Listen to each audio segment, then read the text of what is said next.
Oh boy, it's the Apple Watch. There's so much to say about the Apple Watch. It's Apple's first new product in 5 years, and it's the first one developed after Steve Jobs died. There's a lot riding on this thing. Apple introduced it at a celebrity-filled event last year so huge they built an entire temporary building for it. You can spend anywhere from $350 to $17,000 on it. It's crazy. It's a big deal. So what's it like? First, the Apple Watch doesn't look anything like Apple's other products. It's rounder and friendlier than the iPhone or the MacBook. It really looks more like a first-generation iPhone than anything else. It's also pretty heavy. It's just under 3 ounces, and it feels like one solid object in your hand. It's just way nicer than any other smartwatch out there. It also has more stuff.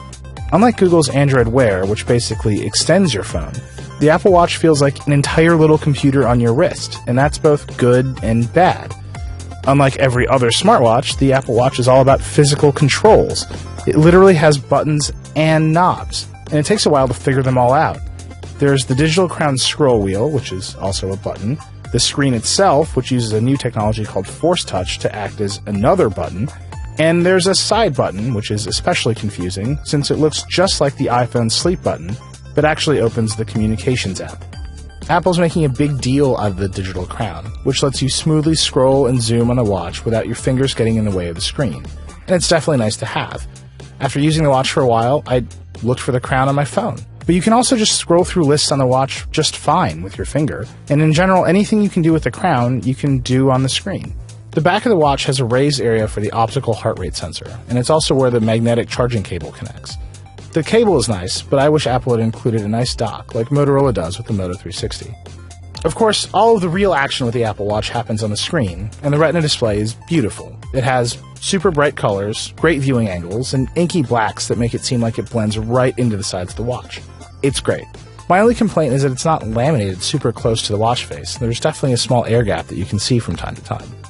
Once you start using the watch, it's pretty obvious that there's actually 3 different things going on. The first and most important is that the watch face is an entire little smartwatch platform all by itself. It's where you're going to spend the most time. There's really only a few basic templates, but you can customize the details on almost all of them.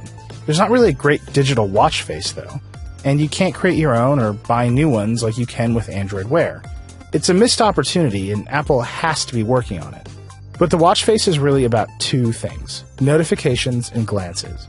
When you get a notification, you'll feel a slight tap on your wrist, but the screen won't light up. When you actually look at your wrist, the watch will first show you what kind of notification you've got, and if you keep looking, it'll show you the actual information that came in. This is great if you get a lot of notifications, and you're almost certainly going to get a lot of notifications because the iPhone app that controls everything comes set to full blast by default.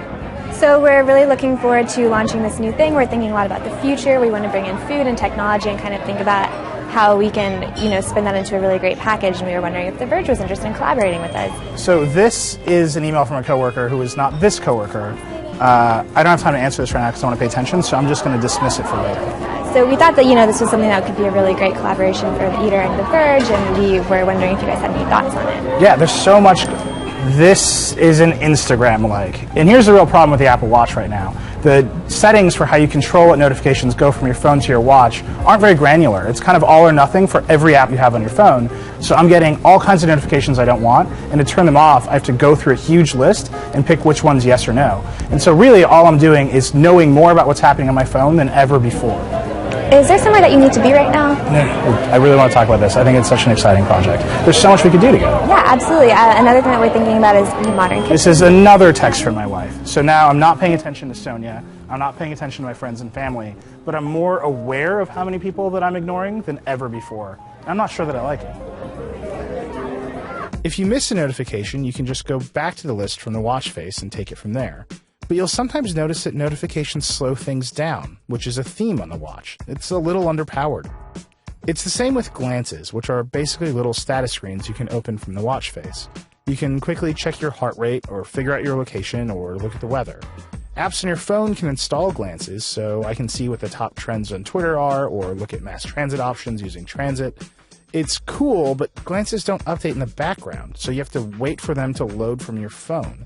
Anything that loads data from your phone takes a while to happen on the watch, especially if you're loading location data. If you want to send a quick message to someone, you click on the side button to open the Communications app, which is really just a favorites list. Once you pick a contact, you can either call them right from the watch, send them a text or emoji, or poke at them using Digital Touch if they also have an Apple Watch. Digital Touch is pretty cool, but it's kind of more of a demo than anything else. You can send little drawings and taps and even your heartbeat, and they'll play back in real time for your friends and then disappear. I had fun sending my heartbeat to people, but other than that, I'm mostly stuck to texting. Apple also has weird ideas about emoji. You can send the standard ones, but you can also send one of 3 animated custom images that are exclusive to the Apple Watch. I'm not sure why this smiley face has a tongue.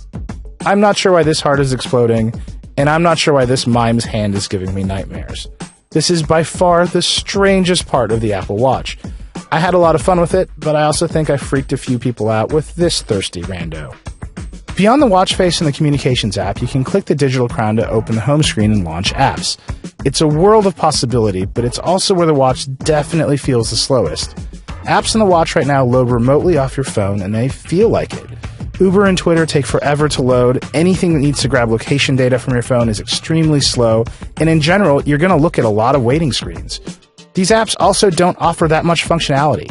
Think of them more like remote controls for the apps on your phone. You don't really need them. Apple says true native apps are coming later this year, and hopefully they'll do more. The Apple Watch also has Apple Pay, which lets you pay anywhere you can pay with an iPhone. You just double tap the side button and wave the watch over the payment terminal. Once you've got the watch in your wrist, all you have to do is unlock your iPhone with Touch ID and you're ready to go. That was actually pretty cool. The watch stays authenticated until you take it off, which means it's even faster than paying with an iPhone. This is Apple at its best, with hardware and software and services all working together, and it's by far my favorite feature of the Apple Watch. One of the biggest features of the Apple Watch is health tracking. It can measure your steps, it can count your calories, and it can even remind you to stand up every so often. The heart rate sensor on the back takes your pulse automatically every 10 minutes, and you can set goals for movement and exercise throughout the day. The 3 rings in the Activity app fill in as you get closer to those goals. If you hit the gym, you can open the Workout app and select from a few presets to guide you through a workout. But once you set a preset in your goals, the watch will give you little taps to mark your progress. But it's really only geared for cardio. Walking, running, an elliptical, exercise bike, a stair stepper, a rower. Anything that's not cardio doesn't really get picked up. So weightlifting, yoga, things that don't make your heart rate go up don't really get accurately tracked by the watch. None of this is as advanced as other fitness devices, but it is all right there on your wrist. Apple expects third parties will build apps to expand on these basic capabilities over time, which will definitely give the Apple Watch a leg up over other platforms. But wait a minute. All of this seems really interesting as a tech gadget, but the watch is supposed to be a fashion item as well. Is it actually cool? I went and asked the fashion editors at Rack.com to find out. Is there a lot of interest from your readers, from young women who read a fashion magazine? Is there not a lot of interest? What's the vibe? I think that there's a certain kind of person who wants to know what's happening and wants to have the latest product immediately because it makes them feel really savvy. I feel like that's dissipating a little bit though. That person who has to have the iPhone first, I don't know that they're going to feel that way about the watch. Well, this is not luxury.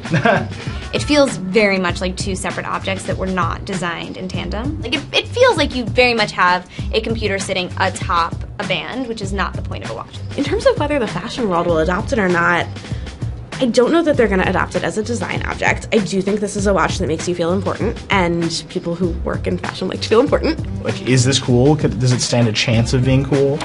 I think that if it gets adopted all over the place, fashion people are going to find a reason to love it, but I don't think that they're going to love it as a beautifully designed object. I believe in the future of this. I'm not into this first version, but I believe in the I think there could be something here. So that's the Apple Watch. It's so much more powerful than every other smartwatch, and it's infinitely more stylish, but it's still a smartwatch. It can do a lot, but it definitely can't replace your phone, and it really can't do much that your phone can't do. To be honest, it's a little unfocused. It's like it has half of every possible feature. It's a first real step towards what seems like a revolution in wearable computing, but it's definitely just a first step. So, should you buy it? I'm not convinced anyone actually needs a smartwatch yet, and there's nothing about the Apple Watch that really changed my mind. But there's certainly enough here to be interesting, and it's definitely the nicest smartwatch out there. But it's also one of the most expensive. So if you're going to get one, I'd only recommend the Sport model for $350 or $400. You'll get all the same functionality as the more expensive versions, and Apple's definitely going to improve the software a lot over the next few years. but spending any more money than that right now seems silly. The Apple Watch is interesting right now, but I'd bet next year's model and the one after that will be the ones to actually buy.